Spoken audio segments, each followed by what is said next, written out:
The house lights were already dimmed at the Houston Astrodome when Johnny Cash noticed something was wrong.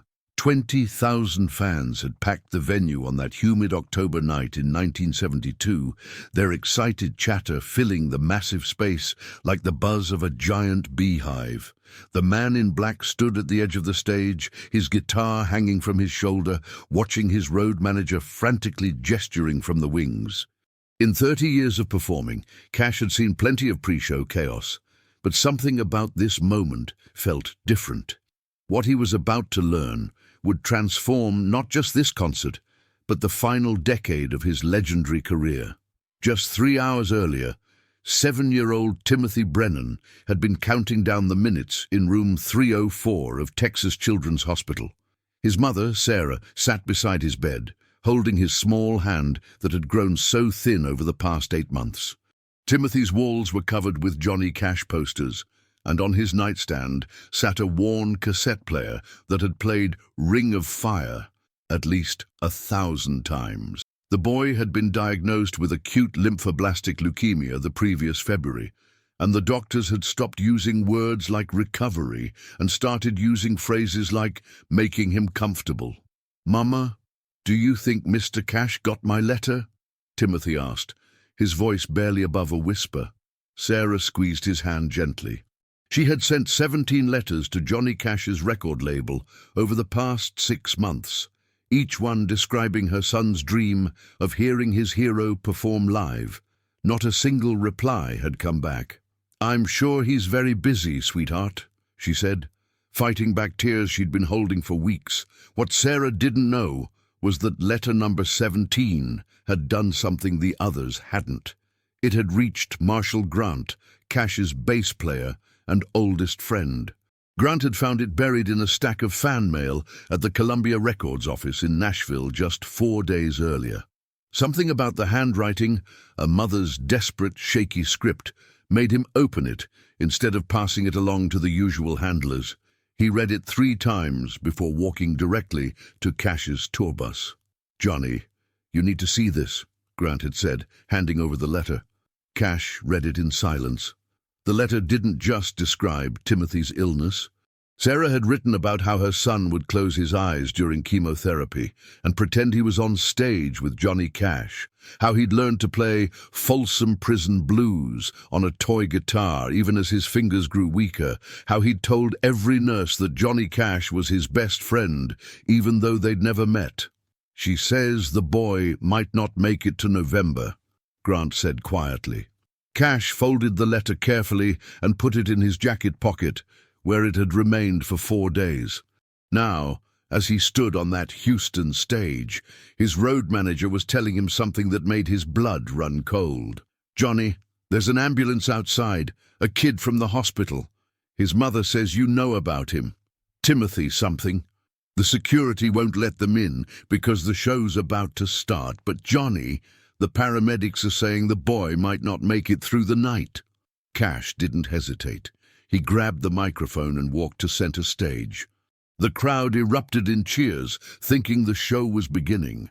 But instead of launching into his opening number, Cash raised his hand for silence.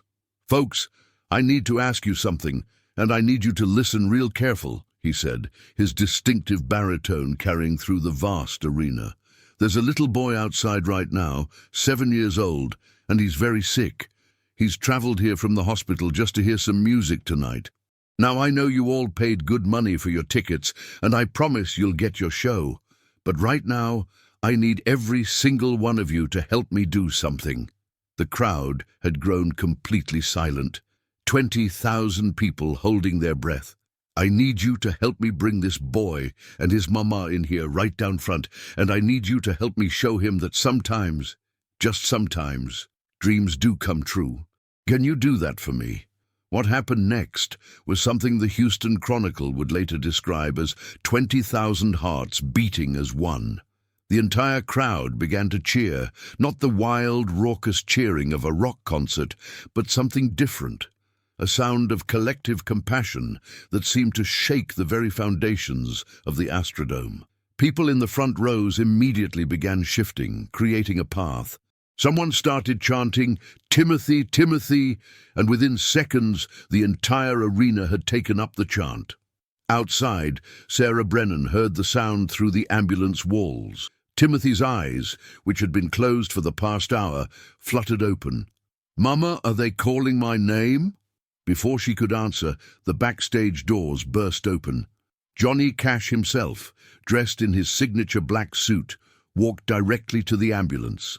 The paramedics stood frozen as the country legend climbed into the back of the vehicle. "You must be Timothy," Cash said, kneeling beside the gurney. "I got your mama's letter. I'm sorry I'm late." Timothy's eyes grew wide. For the first time in weeks, Sarah saw her son smile, really smile, not the brave face he put on for the nurses. "Mr. Cash, is it really you?" "It's really me, partner. And all those people in there? They're all waiting for you. Think you're up for a concert?" The paramedics warned that moving Timothy was risky. His blood pressure was dangerously low, and he was connected to multiple IV lines. But the head paramedic, a man named Robert Torres, who would later tell this story to anyone who would listen, looked at the boy's face and made a decision. "We can bring the portable equipment. Keep him on the gurney. 5 minutes to set up." Cash nodded and took Timothy's hand. "You hang on, partner. This is your night." As they wheeled Timothy into the Astrodome, something extraordinary happened. The entire crowd rose to their feet in complete silence. 20,000 people standing as one, many with tears already streaming down their faces. The house lights came up just enough for everyone to see the small figure on the gurney, wearing an oversized Johnny Cash t-shirt, being wheeled down the aisle. Then someone started applauding, soft at first, then spreading like wildfire until the applause was deafening. But it wasn't the usual concert applause. It was slower, more deliberate, like a heartbeat echoing through the arena. They positioned Timothy right at the front of the stage, his mother on one side, a paramedic on the other. Cash walked back onto the stage and looked down at the boy. "Timothy, this first one's for you, partner." He started with "Ring of Fire," and something magical happened. Timothy's lips began moving, mouthing every word. By the second verse, Cash had walked down the stage steps and was standing right beside the gurney, singing directly to the boy. The entire band followed, creating an intimate circle around Timothy, while 20,000 people watched in reverent silence. June Carter Cash, who had been watching from the wings, walked onto the stage carrying something. It was a black acoustic guitar, child-sized, with Timothy written in silver letters across the body. "We had this made for you in Nashville," she said, her voice breaking as she placed it gently in Timothy's arms. "A real musician needs a real guitar." Timothy's fingers, so weak he could barely hold a pencil that morning, wrapped around the neck of the guitar. Cash knelt beside him. "You remember the chords to Folsom Prison Blues?" Timothy nodded and with trembling fingers played the opening chord. It was weak, barely audible, but Cash's microphone picked it up and broadcast it through the massive speakers.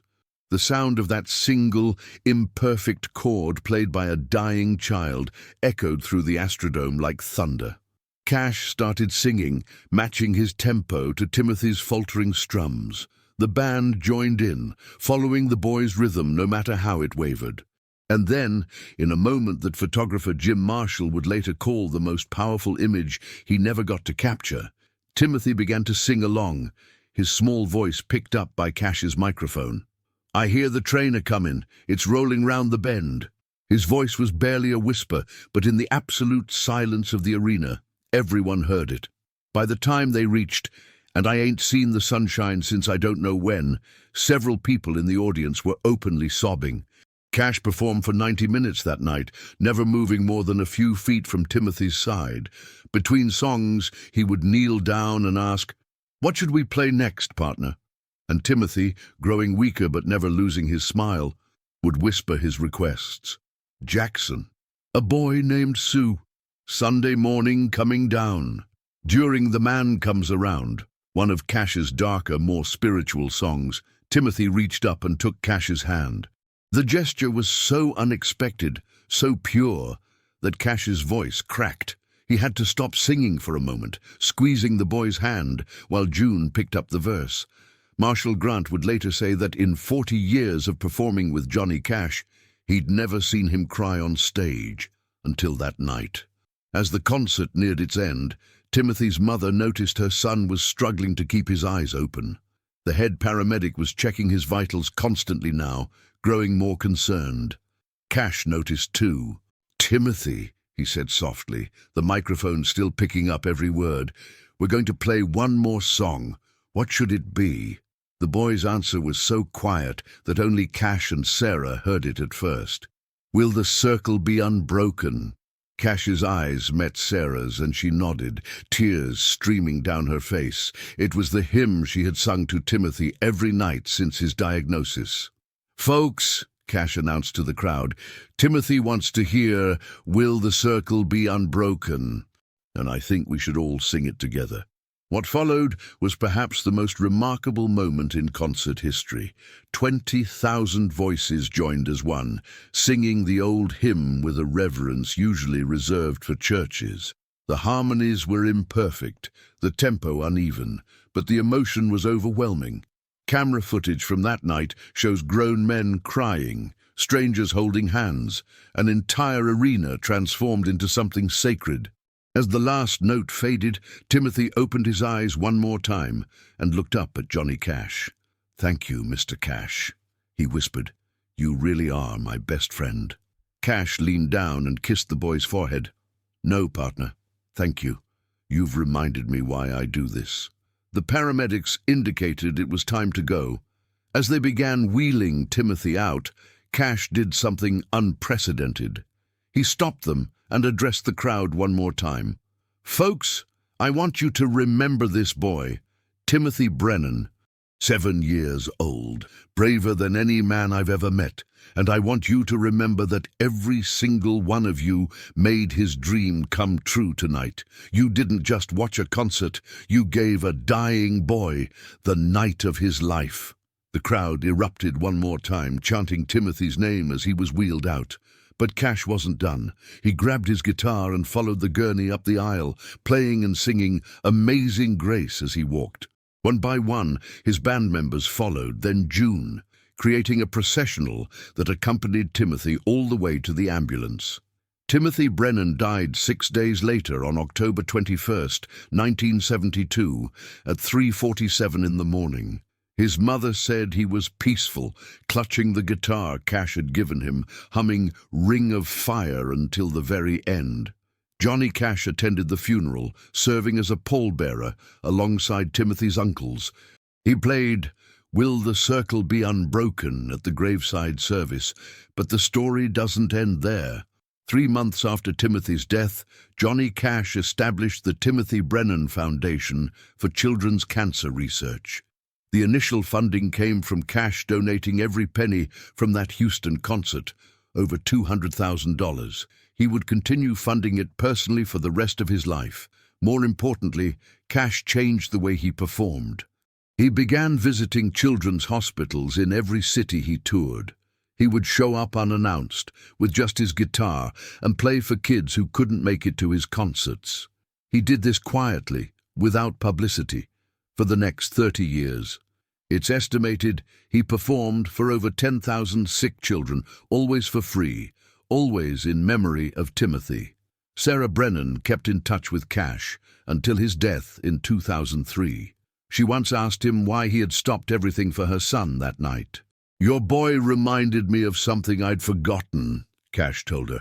"Music isn't about the fame or the money or the crowds. It's about connection. It's about reaching into someone's darkness and saying, 'You're not alone.' Timothy taught me that. In his 7 years, he understood music better than I did in my 60. There's a plaque now at the Houston Astrodome site, where NRG Stadium stands today. Most people walk past it without noticing. It simply reads, "On this site, October 15th, 1972, 20,000 people helped a 7-year-old boy's dream come true. In memory of Timothy Brennan and the night Johnny Cash proved that love is stronger than death." Marshall Grant, in his autobiography published in 2006, wrote about that night. I've played thousands of concerts, seen Johnny bring grown men to tears with his music. But that night in Houston, watching him sing to that dying boy, I saw what music really means. It's not entertainment. It's human beings reaching out to each other in the darkness saying, I see you, you matter, you're loved. June Carter Cash, in one of her final interviews before her death, said, Johnny was never the same after that night. Timothy Brennan did more for Johnny's soul in 90 minutes than 50 years of church ever did. That little boy taught us all that the only thing that matters in this life is how we love each other when it counts. The guitar Cash gave Timothy that night is now in the Country Music Hall of Fame.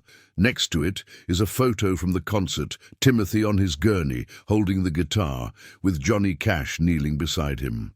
The inscription reads, Sometimes the smallest among us teach the greatest lessons. Dr. Robert Torres, the paramedic who made the decision to bring Timothy into the concert, went on to become the head of emergency services at Texas Children's Hospital. He instituted a program called Timothy's Wish, which helps fulfill the dreams of terminally ill children. To date, it has helped over 3,000 children. That night changed me, Torres said in a recent interview. I learned that sometimes the best medicine isn't in a vial or an IV bag. Sometimes it's letting a child know that 20,000 strangers care enough to stop everything just for them.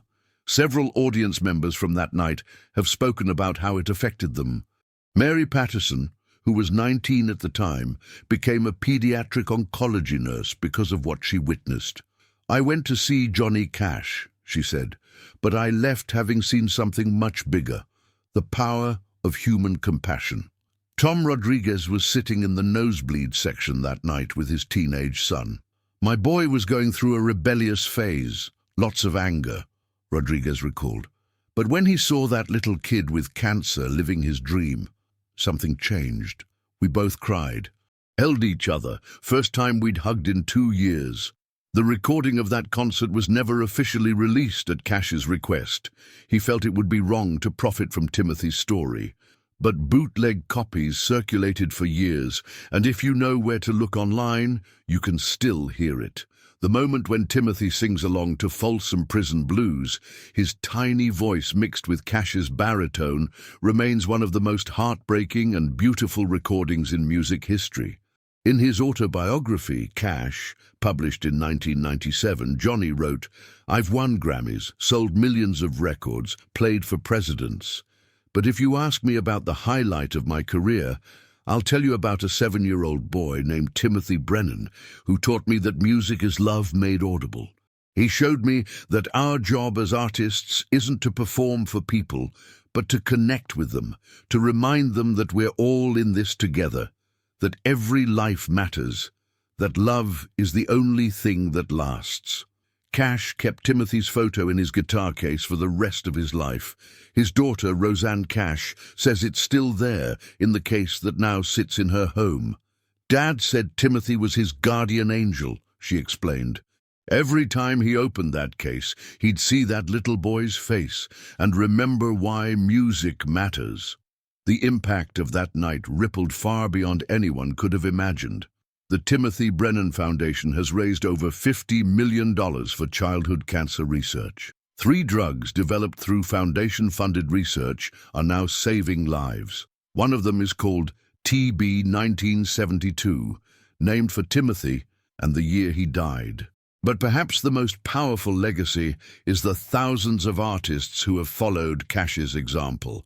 Bruce Springsteen, Bob Dylan, Willie Nelson, and countless others have quietly visited sick children, inspired by the story of that night in Houston. It's become an unspoken tradition in country music. You give back to the kids who can't come to you. There's one final detail about that night that Sarah Brennan revealed only recently. As Timothy was being wheeled out of the Astrodome, barely conscious, he whispered something to her that she never told anyone until Cash himself had passed away. "Mama," he said, "I'm not scared anymore." When she asked him why, he smiled and said, "Because if heaven is real, it sounds just like tonight." Johnny Cash died on September 12, 2003. just 4 months after losing June. His final public performance had been at the Carter Family Fold in Virginia, where he played a small acoustic set. His last song that night? "Will the Circle Be Unbroken?"